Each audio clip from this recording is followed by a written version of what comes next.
right, hello. Happy almost full moon in Cancer. Wow. I really feel like I'm just floating in an ocean right now, and I've been getting so many just ocean type of codes and downloads, and dealing with Cancer energy is really interesting because it's very nostalgic, I would say. Like tapping into that energy is just it definitely feels like home. Like it feels like childhood.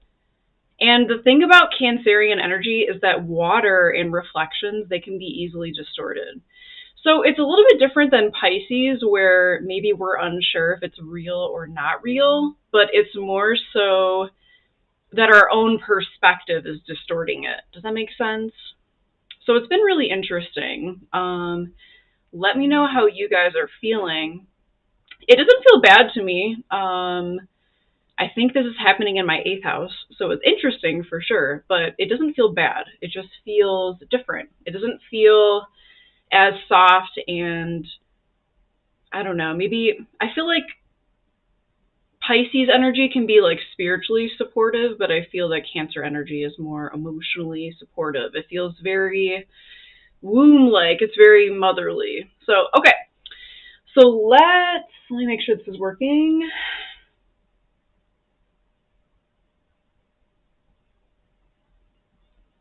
Okay, so it looks good. All right, so grab your chart, grab your cheat sheet that I sent to you. I emailed it to you so that you know a little bit about what each house means, because depending on where this full moon is happening in your chart, that will very much change the energy of it and how it's affecting your life and how it's manifesting, and maybe those areas that need things brought to light, because that's very much what full moons do. They bring things to light. They shine light in darkness, so they make you aware of things that maybe you aren't normally aware of. Things that maybe you can feel and sense, but you don't normally see. That's what full moons are all about. It feels kind of like spooky, I think, in a good way. So we're going to talk about the basics. What is Cancerian energy? What is Cancer? The moon. We'll talk about the houses, the 4th house and the 10th house, which is the Cancer and the Capricorn houses. And we'll talk about a lot of interesting things that I've been researching. So there are really interesting aspects. We have Black Moon Lilith conjunct Bellatrix. I thought that was super interesting, to fixed star Bellatrix. We have aspects to Pallas Athene in Ceres, and we also have Persephone in this mix as well. Where is Persephone? Persephone is exactly conjunct to the North Node. So there's definitely this wild feminine energy going on. There's definitely like a wild dark feminine energy going on. We'll talk about tarot a little bit too, and how that plays into all of this. So let me pull this up here. Okay. Let me know if you have any questions. Also, as always, put myself up there. Okay. All right. So full moon in Cancer. Full moons are full. So they're all about letting go, releasing things that don't serve us, emotions, thought patterns, habits, because we're literally full, right? So when it comes to Cancer energy, the moon rules Cancer, and Jupiter is actually exalted in Cancer, meaning besides its home sign of Sagittarius and a little bit of Pisces, it does really well in Cancer, because Cancer is the mother. Cancer is the full moon. Cancer is the womb.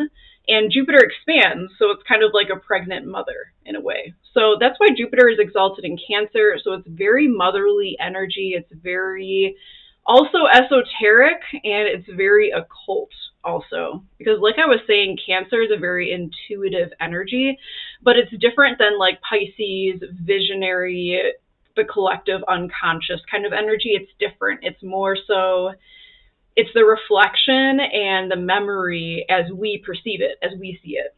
So it makes it a little bit different. Okay, just making sure everything looks good here. So liberating the wild feminine. If you are familiar with tarot, that is what I designed this after, the moon card actually. So This moon is aligned with a fixed star. Oh my gosh, I looked up how to say Procyon. Procyon. It's also called the star of the crossing of the water dog.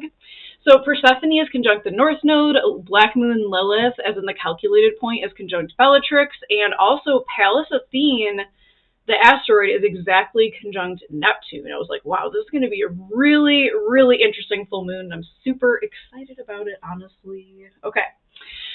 So let's talk about what Cancer is. I forgot to bring my book down here, but that's okay. I think I can remember what I read. Lunar reflections, because Cancer is ruled by the moon.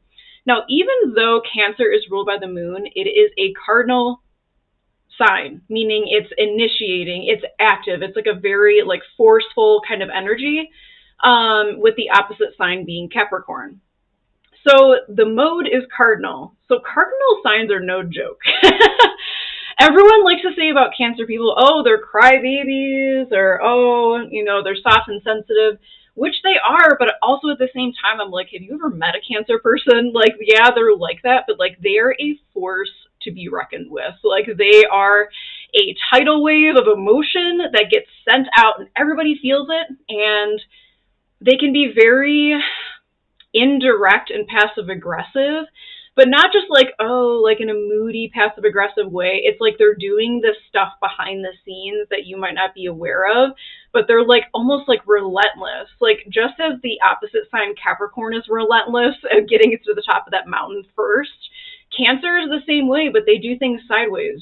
So just as the crab, which is their symbol, walks sideways, they do things like the roundabout way. But they do it too, very forcefully. So the element, of course, is water. Water is emotions and intuition and feelings and reflection, for sure, especially with Cancer. The symbol is the crab, the house is the fourth house, and the polarity is feminine. So Cancer is a really interesting sign. They're very persistent and corrosive. So I'm getting this from that book that I always bring with me, except for today. It is the book by Aleister Crowley and Evangeline Adams, Astrology, Your Place in the Sun. So I love their take on all the signs because it's so different than anything else I've ever read about the signs. They really have a great perspective together. So they were saying how Cancer is very persistent and corrosive. So they compared it to like a seaside cliff, and wave after wave after wave just wearing away at that cliff, for like hundreds of thousands of years, and that cliff is going to give away eventually. That's Cancer energy. They were talking about how Cancer is a menace to established order because they really do things for themselves. Like, even though they're ruled by the moon, they can definitely be maybe a little bit self-centered because they see themselves as being the defenders of like some kind of holy grail. Like, they see themselves as being like the keepers of that information or that age or that memory or emotion. Like, they feel really passionate about that. So they're very like, I see it as like almost kind of like Saturn in a weird way of like being on the boundary and like holding that ground, like holding that space. That's how I see it. They also talked about Cancer's submarine operations, so about how Cancer people will kind of lead their opponent on, like very subtly, and they're really, really strong, Cancer people, so they can have all kinds of stuff thrown at them, and it'll be like it never even happened, because they're so strong, they can kind of just take it, because while you're busy throwing that stuff at them, they're basically scheming and planning this whole thing to suit their own purposes and their own needs. So in the book, they were talking about how Cancer will lead their opponent to apparent victories and be like, oh yeah, and like kind of like backhandedly lead them to each of these things. And then eventually the opponent will figure out later that Cancer was just leading them into whatever their purpose was the whole time. And like none of it maybe was real, or it was real and they were just pretending to be a certain way for their own purposes, whatever those purposes are. I really, really like that description of Cancer because, pop astrology ruins it for everybody, I think. It's just the way that we describe the signs is not really accurate. So in the book, they also said that Cancer is poetic, comprehensive, prophetic, idealistic. So what is Cancer? Cancer is basically the mother, the defender. So Cancer I see as like being a mother lioness, or a mother crab, being very defensive, being also very soft and nurturing and motherly, but also being the mother that defends her children and will do anything to protect her kin at all costs. Like that's very much Cancer energy.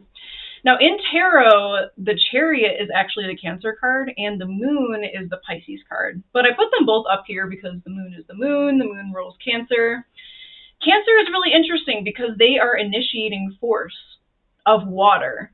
So even though I say that Scorpio is very fiery water, in this book, they were saying that Cancer is actually the most fiery water sign, which I can honestly agree with. Like every Cancer person I've known has been very fiery. Like they're very forceful. Once they get to that point, they don't really like to fight, really. The men maybe a little bit more so than the women do.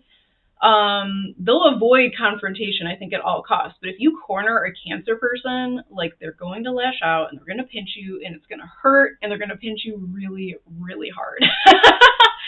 And it'll be something you'll never forget because you won't expect it from them because they're very soft. They can be very like comforting, and very pleasant, I would say, because Cancers are just, they have that motherly vibes. They can really make you feel comfortable. Maybe more so the women than the men. I feel like the men, like paired with that fiery energy of the sun, it can be very forceful and very like pushing that tidal wave out. The women can be that way too, but I think maybe they have a little bit more patience. I'm not sure. Of course, it's not true for everybody too. All right. So where is Cancer in your house also, or in your chart also? Because wherever Cancer is, that will show you something about how you like to be emotionally nourished. So, for example, as you can see here, this is my chart. I have Mars and Cancer in the 8th house. I like it. I do like this placement now. But in the 8th house of like the occult and death and stuff, like darkness, that kind of stuff nourishes me. It's very weird, I know. So the 4th house is ruled by the Moon in Cancer. So look at your chart. Where is the 4th house? What signs rule your 4th house? So the IC, which is the Imam Koli, that's basically who you are behind closed doors, and that initiates the 4th house. So that's like who you are when no one's looking, when you're alone, when you're by yourself, doors literally closed, like you are your IC for sure. And then the opposite would be the midheaven up here, which is the 10th house. Mine's in Virgo, as you can see. That initiates the 10th house, which is who you are out in public life. So that's like the polarity that we have going on here is like your home, what makes you feel safe, what makes you feel emotionally nourished, opposite who you are out in society. So it can be a career, it doesn't have to be a career, but it's really just who you are like out in the world. So that's really what the midheaven is. So that's kind of like the opposite polarities of Cancer and Capricorn. All right, so look at your 4th house. So starting at your ascendant here, 1, 2, 3, 4th house. So your 4th house is a moon-ruled house. It represents your childhood. It represents your upbringing and your home, your current home, your childhood home, things like that. So something I've noticed just in doing readings for people, when they have like difficult placements really close to the IC in the 4th house, it can indicate some issues growing up. So for example, someone I know has Mars in Leo in the 4th house. And, my first thought was Leo being ruled by the sun and Mars being the aggressor. I'm like, okay, there was probably like a violent childhood, maybe a violent father, maybe someone who was abusive, a lot of like, it kind of gave me the feeling of like being born into like a war zone. And like, that's exactly what this person experienced. So depending on what's in the 4th house, that will tell you a little bit about your childhood, about someone else's childhood. Of course, you don't want to make like big assumptions like that, but I knew this person. So I'm like, okay, that makes sense. So yes, so this is also a very deeply personal and private house. This is where Cancer belongs also. Did I say that? Everything that makes you feel safe is in the 4th house. Even when there's that difficult stuff there, this is kind of where like maybe if you had like a more difficult childhood and upbringing, like those difficulties will become your safe space. So like that could be why, like, not always, but sometimes people who were abused in their childhood will later, end up with people who are abusive, like that kind of thing. It can happen, not always, but it's just like a possibility. So on the other hand, if you had a very stable and consistent upbringing, that might be what you're drawn towards. So I hope that makes sense. So it's also your family life, so your upbringing family and also your current family and physical home. It's also nostalgia and memories, and it's your inner child. So that's like the most important thing. Personally, since my IC is in Pisces, I very, very much feel like a Pisces deep down. Like my inner child is a Pisces, for sure. So I don't know if you feel that way also about your IC. So this is a quote from a website. The website is right here. The fourth house represents our psychological disposition that is a result of learned behavior and socialization in the family. So look at where yours is and just kind of think about who you are when no one is looking and how you personally are emotionally nourished, and also maybe what you like your home to be like. So mine is in Pisces, so I like my home to be like a very magical, spiritual, safe space personally. If yours is in Libra, you might really like to have art displayed and just like beautiful things. Same with Taurus, but with Taurus, I see it would be more so like expensive, nice things like cashmere blankets and great, like sweet smelling candles and incense and like stuff like that. Cancer people are really great at decorating. They're so great at making their houses feel like very, very cozy. They really like comfy, cozy stuff. And like I've noticed too that for some reason they seem to like natural colors and things. Like I'm just picturing like baskets and like earth tone colors or like ocean tones. House plants, definitely, things like that, because they like to nurture things, right? So the 10th house, I just took this from a different live that we did, probably the last new moon, I think. So the 10th house, the midheaven initiates your 10th house. It's the expression of yourself in the outer world, which usually means a person's work or career, but it doesn't have to mean that. It can be anything that you are out in the world. It's all ambitious, practical, security-making matters outside the narrow protective circle of the home, which is the 4th house. So it's Saturn plus Earth together, and that is from the Modern Textbook of Astrology by Margaret. Okay, let me just check the chat really quick, see if there's any questions at all. Where is your 10th house? What is your midheaven? Hi, Kelly. Pluto on your IC in Scorpio. Yes, that is super intense. That's probably even more intense than the Mars, I would say. Okay, so, all right. Everything is good here. I know there's probably a better way to do this, but I don't know what it is, so we're just going to keep looking at that, like, very interesting screen every time I do this. Okay. The 10th house, public life, yes. Okay, so the moon rules Cancer. So the moon, like I said, is interesting because the moon can be easily distorted as far as reflections go, right? So it's very, very dependent on our childhood, our early childhood experiences, how we emotionally nourish ourselves, our perspective. And that's the thing about nostalgia. Like nostalgia pretty much implies that we feel good about the memories, but what's interesting is that, especially Cancer people, we tend to, I'm not a Cancer person, but in general, people tend to idealize the past, even when it wasn't good. And there's a lot of different terms for this, but people in recovery from addiction,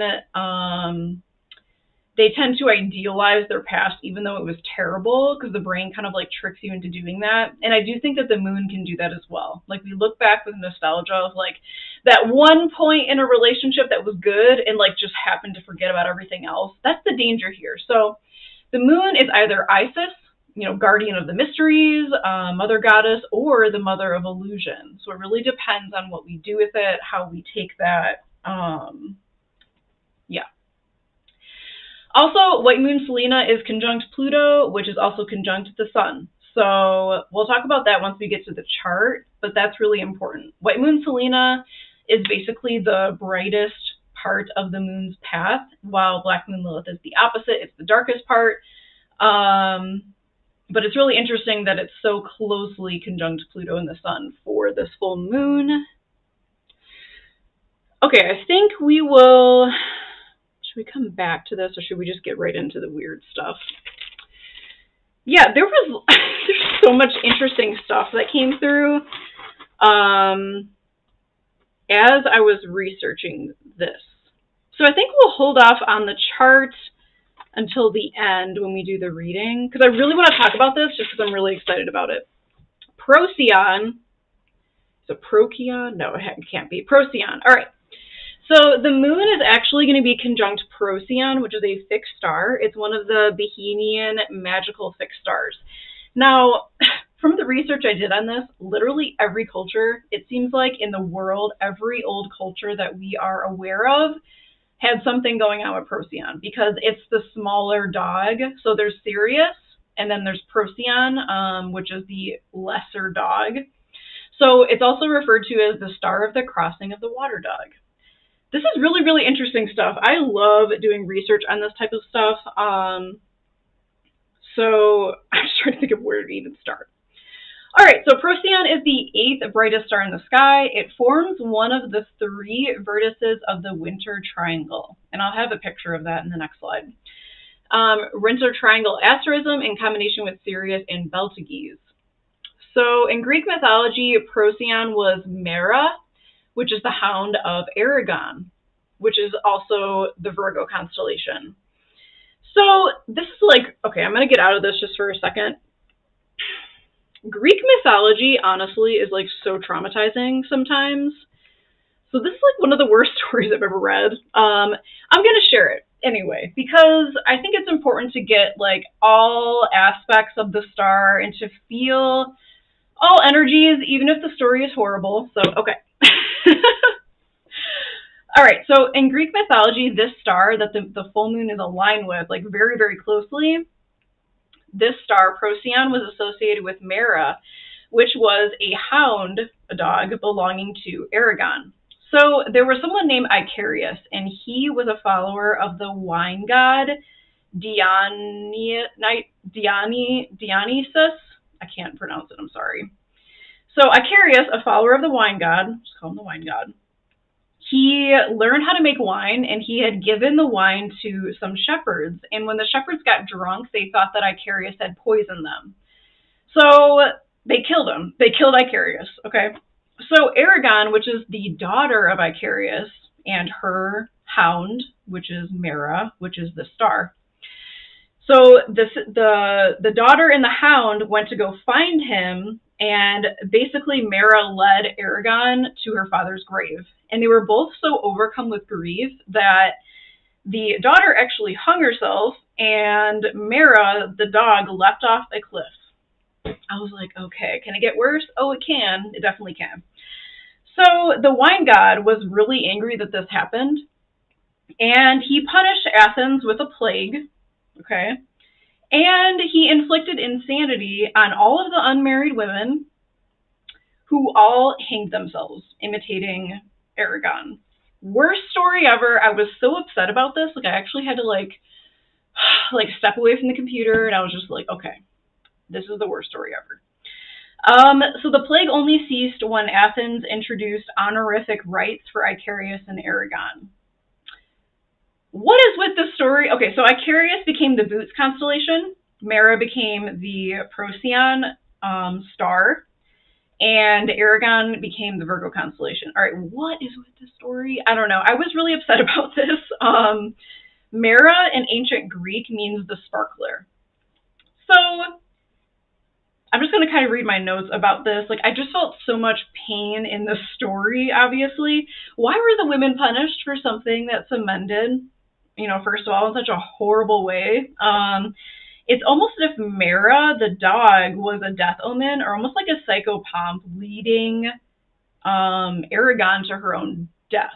So we'll kind of come back to that when we talk about the Morrigan, because The Morrigan is also a death omen. She's associated with being a banshee, which is like a spirit that is a wailing woman that scares people, that basically is like warning people of a death to come.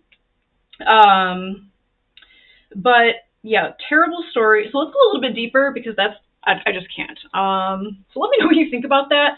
I kept trying to think of like, okay, like go Sagittarius with it, of like what's the higher meaning. I honestly don't even know, but the intuitive message I got about the story is that it was changed about Procyon. This whole story was changed by the Greeks. This was not the original energy, because when I look at the star, it does not feel like the story. It feels different. It feels a lot better than the story. It does not feel, it feels like there's sadness, and I do feel this like sisterly, womanly sadness, but I almost feel like that has something to do with like shouldering things that are not our issue as women. So I'll just read my note on that. The sisters, so the women of Aragon, they were cursed, and they carry this pain of the original grief, which turned internalized. So I kind of saw this as being symbolic of women shouldering what we have not committed. And this really needs some like deep, serious healing, I think, with this full moon, like in our own lives, and also just like in other timelines and other past lives, and just like with each other, I think. It has been imprinted into the sky and the celestial bodies. And then I wrote, the story was changed, because that's what I really felt, that the story was changed at some point. I mean, that's what I was hoping for too, because I was like, this is just such a terrible story. And like, honestly, with my own emotions about it, I can't see past it just being a terrible story, unfortunately. So let's go back to these slides about Procyon. So this is the sigil for Procyon also. It definitely has that like Neptunian kind of thing going on a little bit with the lunar bottom. I didn't really look up what this means, but I just felt like it almost looks like something being plugged in. That's kind of what I feel about this, with the lunar being on the bottom. So I felt like this was a very like masculine star. This is a picture of the actual star. I'm sure it's like computer generated too, or enhanced, but this is the actual star. I do get a feeling of sadness from the star. I do. It feels like something has been lost along the way. But it doesn't feel bad to me. It doesn't feel like that story, but it feels like something has been lost. And it is interesting with the sigil too, that those 3 prongs with the other 3 prongs, which makes me think of like the number 3 being so significant. 3 times 3 is 9, and then over the lunar moon. I don't know. I'm not sure what else to say about that. It just got me thinking though. So Procyon is actually connected to Marduk of Babylon. So specifically the carpenter aspect, Nangar. Oh my God. So I went so deep in this rabbit hole of Marduk and Sumerian myth and the carpenter aspect. So Nangar actually means carpenter. In Sumerian, I believe. Yes. In Sumerian. Wait, yes.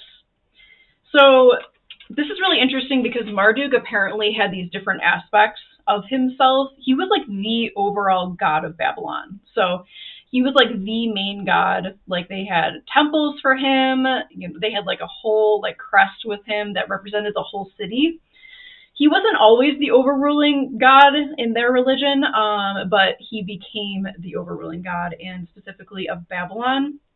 Now, mythology in ancient Mesopotamia is so interesting because the deities are connected to the stars and the constellations, but they're also connected to the names of the cities. So it kind of like all weaves together.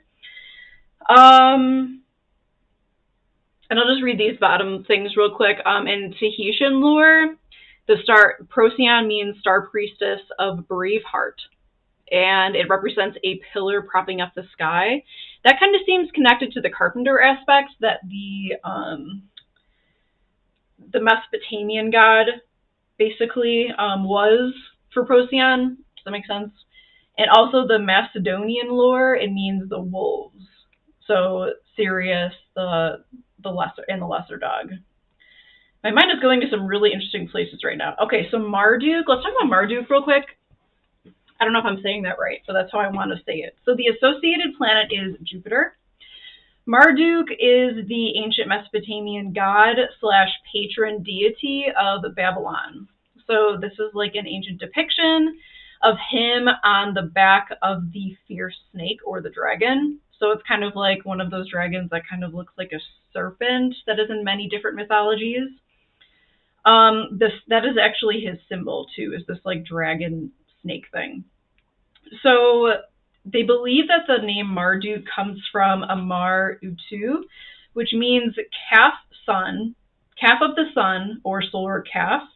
It can also mean immortal son of Utu, or bull calf of the sun god Utu. So I don't know if you remember, but now we're back to this whole bull solar disc thing. I don't know if you remember when we talked about it with like Isis has like the bull horns with the solar disc, and we're kind of back to that again. There's like this connection with like bulls and the sun and fertility, I think, as well. This is the winter triangle also that I was talking about. Sirius, Beltages, and Procyon here. So this is really interesting. This is another depiction here. So Marduk has a lot of, I think this might actually be the last one. We'll come back to this. All right, so let's talk about Marduk and how that ties in. So I went to this huge rabbit hole, so I'll try to share what I found about this in a way that actually makes sense. So Marduk, in my mind, this is like my own notes here, is connected to the Chariot, which is the tarot card that is connected to Cancer.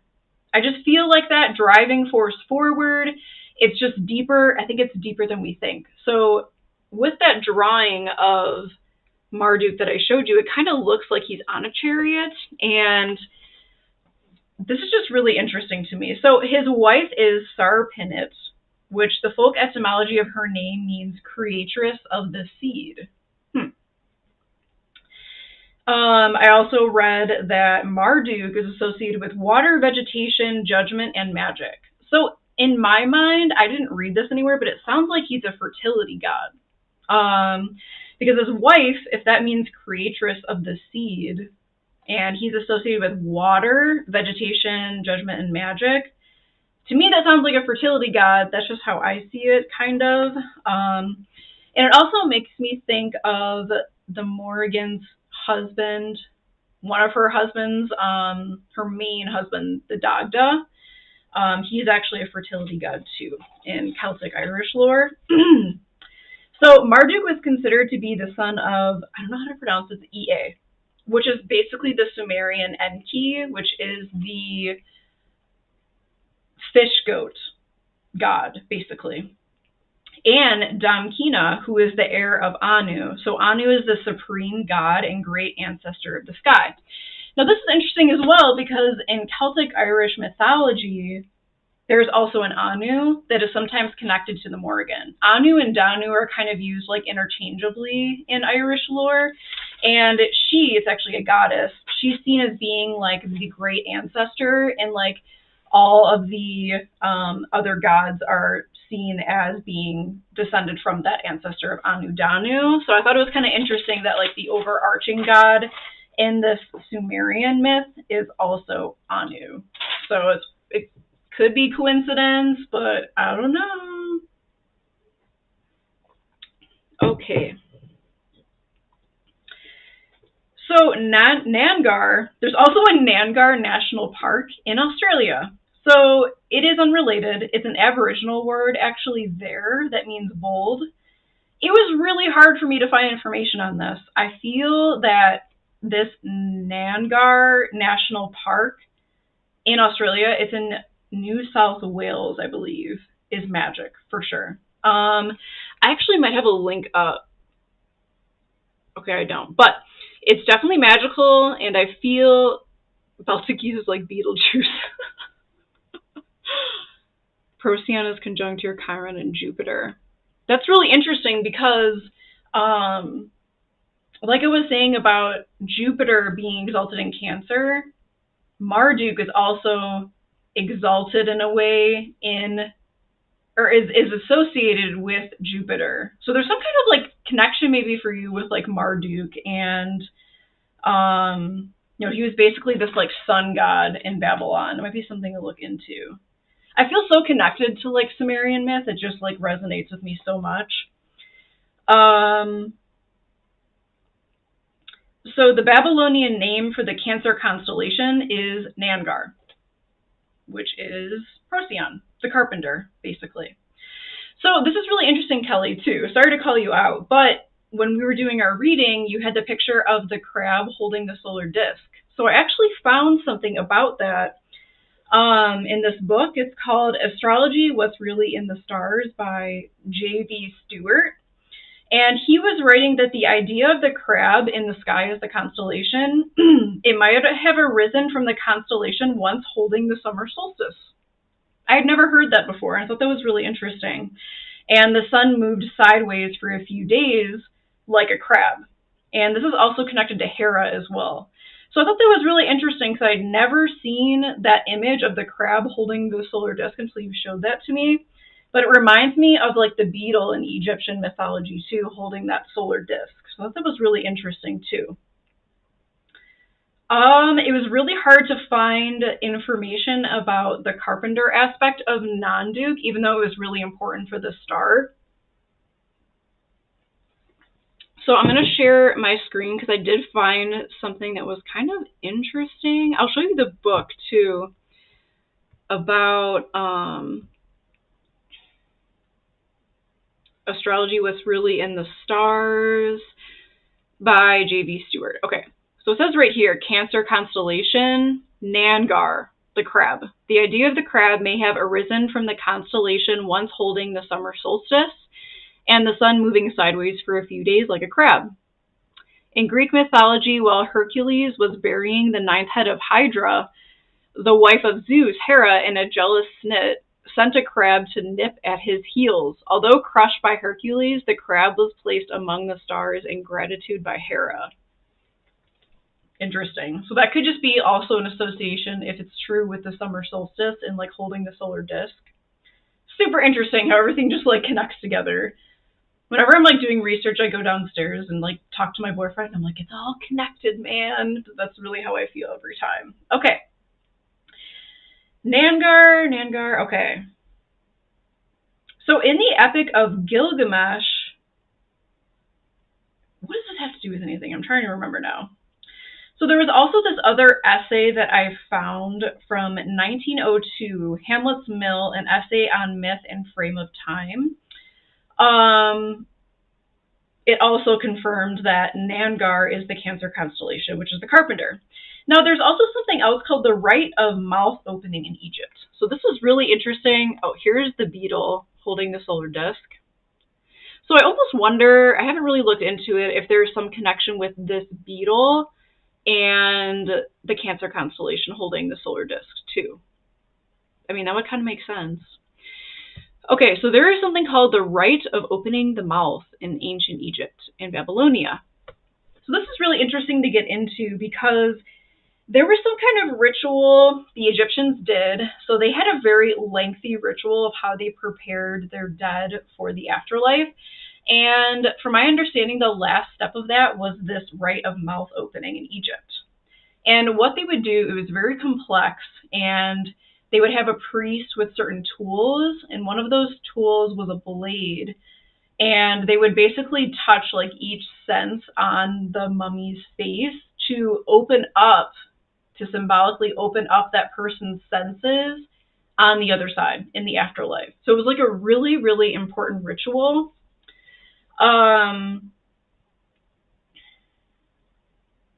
Yes. So it's interesting because this is basically some tablets that were interpretive of how this ritual actually went.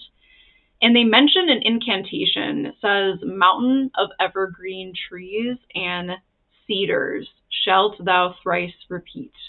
Interesting. Because I was looking at more information on Nangar, which, like I said, was kind of difficult. But they were talking about how Nangar was also the divinely appointed guardian of a remote cedar forest in the Epic of Gilgamesh. So there's some kind of connection here with cedar and these forests of cedar and like the afterlife that I thought was interesting, that is connected to Nangar, which is connected to Procyon. It just goes so deep. Like, I feel like maybe I should spend like 3 more years doing research on this because it was just so interesting to me. Okay. So I have one more thing. We'll just start here again. So Marduk being the solar god, who's also considered to be this bull calf. So again, I'm seeing those like horns with the solar disc going through the center. All right.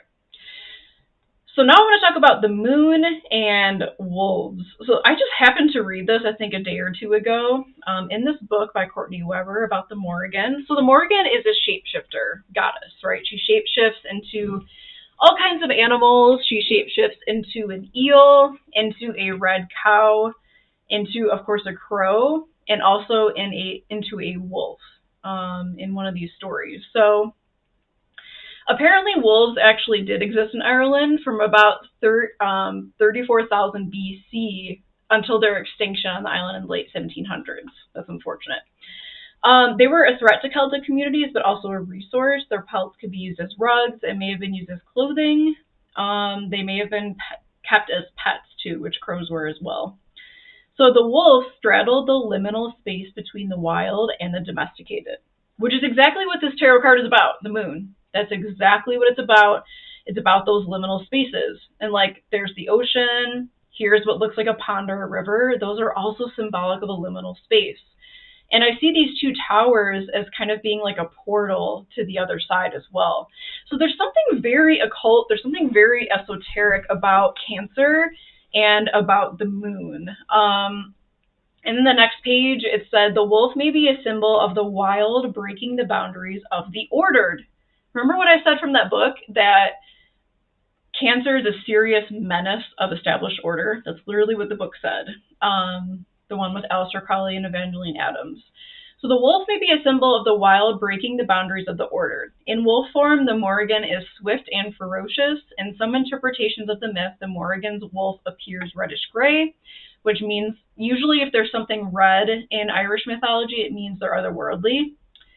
So in this, the wolf represents the forces within us that can never be tamed. And again, that's exactly what this is about. So this is deeper than tarot, and it's even deeper than the Morrigan. It's almost like a very primordial, primal association of wolves with the wild feminine and with the liminal space between this world and, in the case of this, the other world or the other side, or the afterlife in the case of Babylonia and Egypt. So it goes really deep, man. All right, so in this, on the tarot card, the moon, there is a wolf, which you can see by its bushy tail, and there is a dog.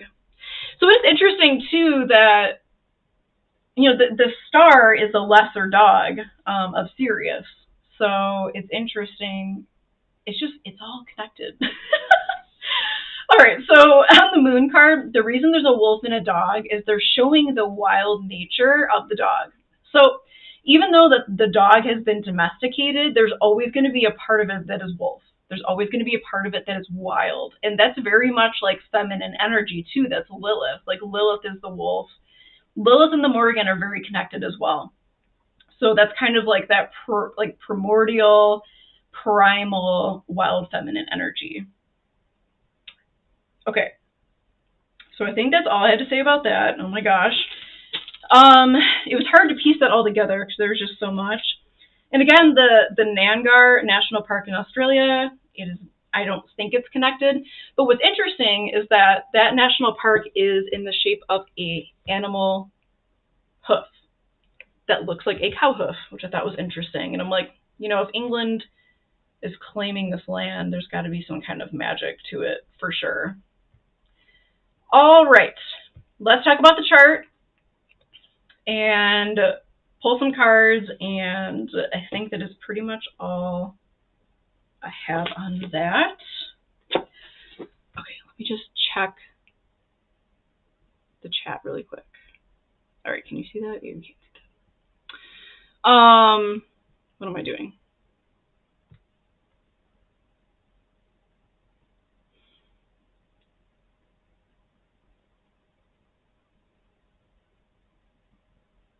Their first spirit guide was a wolf. That is amazing. My mom reminds me of a wolf so much too. Yeah, ancient Mesopotamia, I feel like so much is like based on their mythology. Everyone else just copied in a way, and like of course Egypt is connected, and I think even Ireland is connected somehow. What's interesting too is that these words in Sumeria, for example, the word Nangar, they've actually proven that those are not originally Sumerian words. So that word in particular, it's basically the people that lived in that area before the Babylonians were there, who are unnamed. They don't know who they are. Well, we don't know who they are. Someone knows. It's probably in the Vatican's library. Okay. So this is the chart of the moon. Of course, the first thing I see here is a mystic rectangle. So I always try to look for what stands out first. That's what Rick taught us to do. So the mystic rectangle actually isn't that mystic. It's basically, it can be mystical in that if you get those 4 points to work together, it can be very mystical in a way and just very esoteric. But usually what the mystic rectangle means is that we're being pulled in all these different directions. And it can feel so uncomfortable, like we're being pulled apart in a way, which kind of makes me think of like shamanic dismemberment in a way. It can feel so uncomfortable that we don't realize that those 4 points actually can and are working together. So it's kind of like a perspective shift needs to happen. And in this case, it includes the sun and the moon and the lunar nodes. Like, wow. So the way that I see this is that where we're going and where we've been, karma, what we're leaving behind, what we're inviting in, what we're working on, there's some big changes that need to happen, I think, with this full moon, specifically with our perspective and in our reflection. Like, what are we reflecting from? What is our lens? What are our glasses? What is our perspective? Like, that's where the changes need to happen, because that really changes everything. You know, our thoughts and our feelings and the way that we see things, it literally changes our matrix. It literally changes our reality. So I think, like, that's how deep we really got to go for this full moon. That's what's going to be changing. For sure, quickly, probably, because this is the moon that we're talking about, and the moon moves pretty quickly. So, all right. So the mystic rectangle is important. So the next thing I want to talk about is the moon is actually sextile Sedna. Sedna is down here. It is still in Taurus, been in Taurus what feels like forever. Sextile Sedna, the sun, which means the sun is trine Sedna. So Sedna is the Inuit dark goddess of the sea. So what I wrote for this aspect, there was, of course, a lot of sea codes, you know, mermaids and sea creatures, and seeking our power in the deepest ocean depths. So perhaps things that we lost in childhood, things that we lost in those Cancerian, what are supposed to be safe spaces, I think maybe that's where some things were lost that we're going to get back. And our power is very much tied into that, I think, too. I do think this is like a deep healing aspect, too. That's just what I feel. Healing our childhood wounds, healing our inner child, too. Just like the IC is the inner child, healing our inner child, and like nurturing ourselves in the ways that maybe we weren't being nurtured in our childhood. Like, we can do that for ourselves. That's how I feel about this. So Neptune is also conjunct Pallas Athene, like so close, 21 degrees here in Pisces. So Pallas Athene is intelligence, feminine, creative intelligence. So I see this as being paired with Neptune, very occult, esoteric wisdom being downloaded in. And this has a lot to do with our healing. See how it's connected to the moon here. Pretty wide, but it is trining the moon. There's a lot of esoteric wisdom coming in. So I see this as, again, something with our vision and the way that we see things is being changed, but we're also like tapping into this ancient wisdom that we don't normally, we have access to it, but it's like Pallas Athene there being like the female warrioress of wisdom. Like, that's really going to help us get there in a way that just like blows our minds. I think that is just very otherworldly and very esoteric and very spiritual. So I think that's awesome. So the sun, Pluto, and White Moon Selena are all clumped together here. How interesting, right?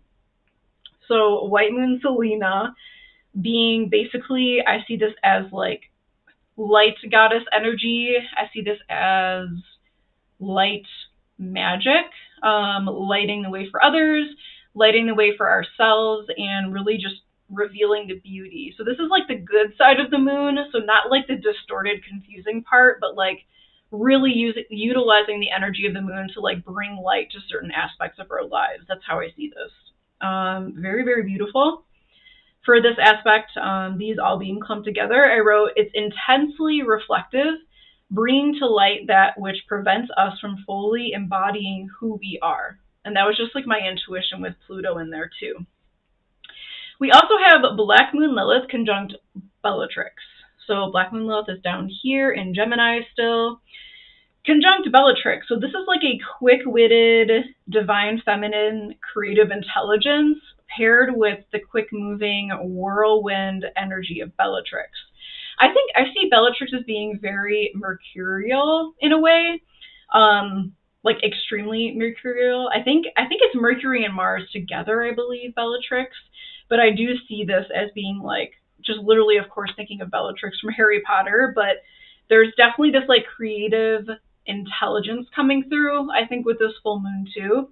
So the wild feminine is not just like wolves howling. Like, for example, the story of the Morrigan shapeshifting into a wolf, she's actually going against Ireland's most famous warrior, Cuchulainn, which she was like his patron goddess, but sometimes she's like against him and sometimes she's like helping him, which is totally the Morrigans. They have a very like complicated relationship. But when she was embodying the wolf, she was actually causing a stampede with a bunch of other cows to like throw Cuchulainn off when he was fighting a very vicious warrior. So she never attacked him as a wolf. She just like instigated this whole thing to happen to where all these cows like stampeded him and it like messed him up during his fight. So it's not just like being primal and like, you know, ripping someone's face off or something. It's more of like instigating and scheming and, you know, when you're against your opponent, like taking in all of the information and like thinking about things in a very intelligent and creative way. That's feminine energy too. And I think we kind of like forget that. So that's what I feel about Black Moon Lilith conjunct Bellatrix. Of course, the moon is conjunct the fixed star Procyon. And the moon is also biquintile Jupiter. Very, very close. Jupiter is here. And the moon is biquintile. You can kind of see the yellow line there. So this is like Venus energy, creative energy, magical energy. With Jupiter, I just thought that was interesting because, like I was saying, Jupiter is exalted in Cancer. So there's definitely this like, it's just so watery. Like, oh my gosh. I don't know what's going to happen. I was kind of joking to Justin that we were just going to all cry our eyes out, which is great. Like, some of us really need that. You know, I'm Earth dominant. So, yes. So there is just so much going on with this full moon. Like, holy cow, right? All right, let's get out of this. I'm going to pull a couple cards, and we will call it a night. Somehow I managed to do this exactly an hour. I taught yoga for like 3 years, and I was very good about like somehow programming my mind to stop at exactly an hour. And I think that's like applying to these videos too. Like I can just like sense it. I don't know how to explain it. All right, so yeah, I think that's pretty much everything. I'm just going to pull a few cards and see what else we need to know for this full moon.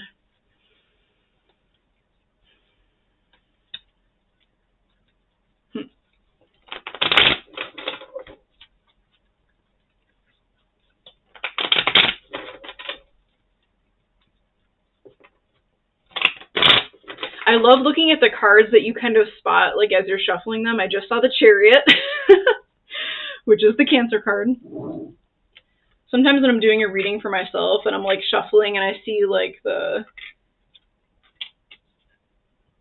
the cards I don't like. I'm just like, I don't have to do this reading right now. I don't need this. All right, so the bottom card is actually the Ten of Cups, which is interesting. What the heck? Okay. Yeah, there's like some deep healing that's going to go on, I think, for this full moon. I actually got the World card reversed, which I associate the World a little bit with Jupiter. There's a bull on this card too. Okay. So in the past, Eight of Cups reversed and the Ace of Wands.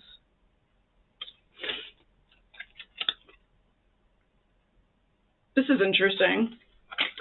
And then in the future, I have the Three of Swords reversed and the Nine of Swords reversed. What the heck is going on? All right, so this is interesting. So I think in the past, we started something new.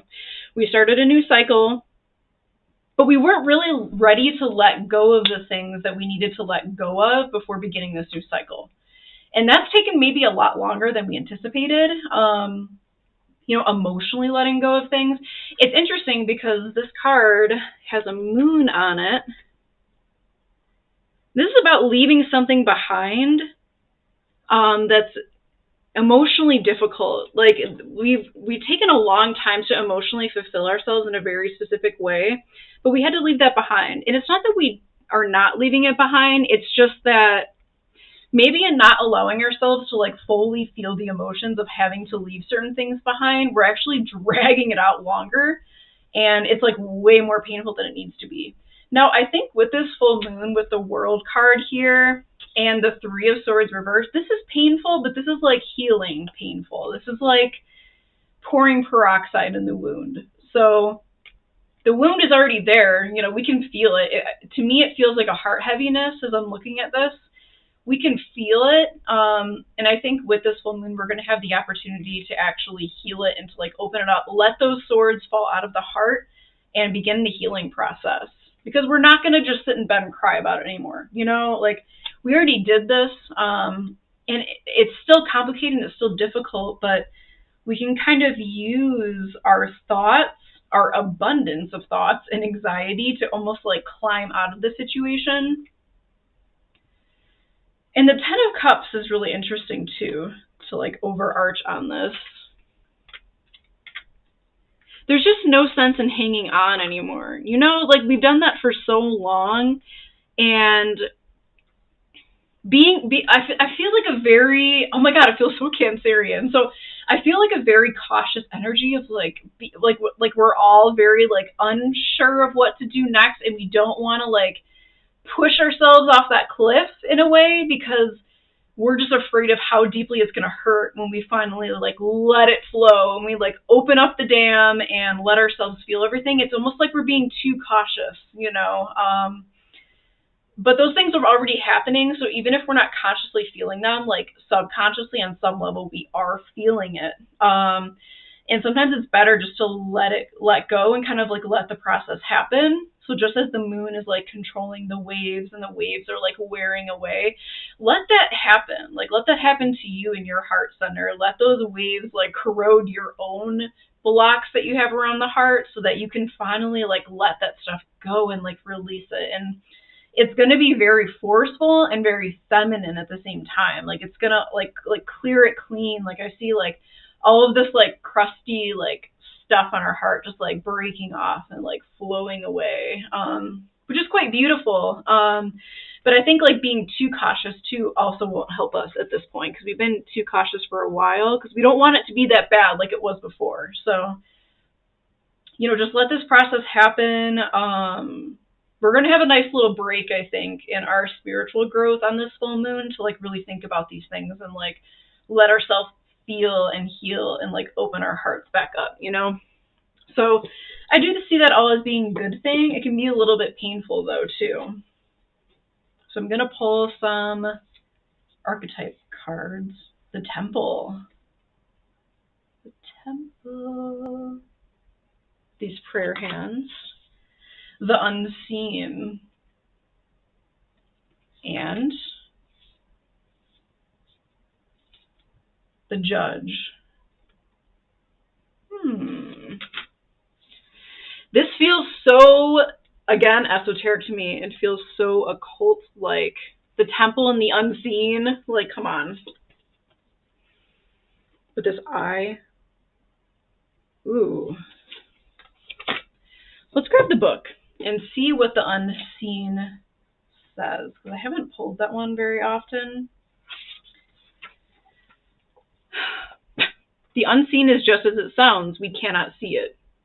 Yet it sees us. Watching and waiting with wisdom both kind and instructive. We feel this presence, sense it, intuit it, and then doubt its existence, though it rallies our attention time and time again. The energy of the unseen may come in many forms: a compelling dream, a sudden insight, a clear voice, a vision, or message from a loved one who has passed to the other side. It is natural to fear these communications as they challenge our perception of what is real. When this card appears, your guides are near, the eternal is present. The doorway between worlds is ajar. Listen. The sound may seem as though they are coming from a distant land, but they call from your innermost chambers. Interesting. So, guidance comes in many forms. Don't expect it to be glittery or comfortable. The spirit world speaks the truth. Sometimes it soothes, and sometimes it burns. That's so true. I dreamt I was eating with chopsticks last night, and my boyfriend bought me sushi today, so that's where I'm at.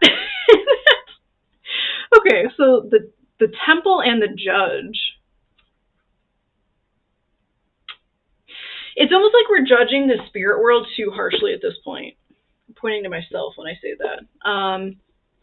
Expecting things to be a certain way when it's the spirit world and it's infinite and it's multidimensional, and it really doesn't make sense. Dedicate some time tomorrow to like your deity of choice or your ancestors or someone who's passed on or something. Like, I think like the veil is going to be very, very thin. Just a feeling with all of these aspects and everything. So we can really tap into different things that we don't normally tap into. And also, I also think like with the unseen, like everything isn't what it seems, especially in the spirit world too, because there's shapeshifters over there, you know? The Morrigan shapeshifts a lot. I've kind of gotten used to it, so I can tell when it's her, usually. But with other spirits, there's really no way to know. It's very difficult sometimes. Yeah, I don't think I have too much more to say about that. Just looking at these pictures, your own interpretation here. There's also a wolf eye, I just noticed on this one too. Interesting. Okay. All right, so I'm tapped out, and I literally said I'm ready to bawl my eyes out. I'm sorry. That's so good for you, though, too. So I always say that, and then when it's me, I'm like, oh, no.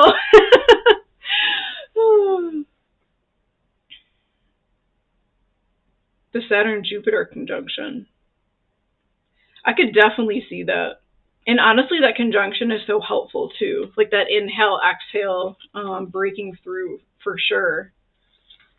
Whew, okay, I am tired now. I hope you guys are doing okay. Do whatever you need to do tomorrow. The veils are going to be really thin, I think. Let me know if you have any questions about your own charts. I think keep seeing this eye orb in the last couple days. That kind of looks like these cards. I don't know if that's why you said that.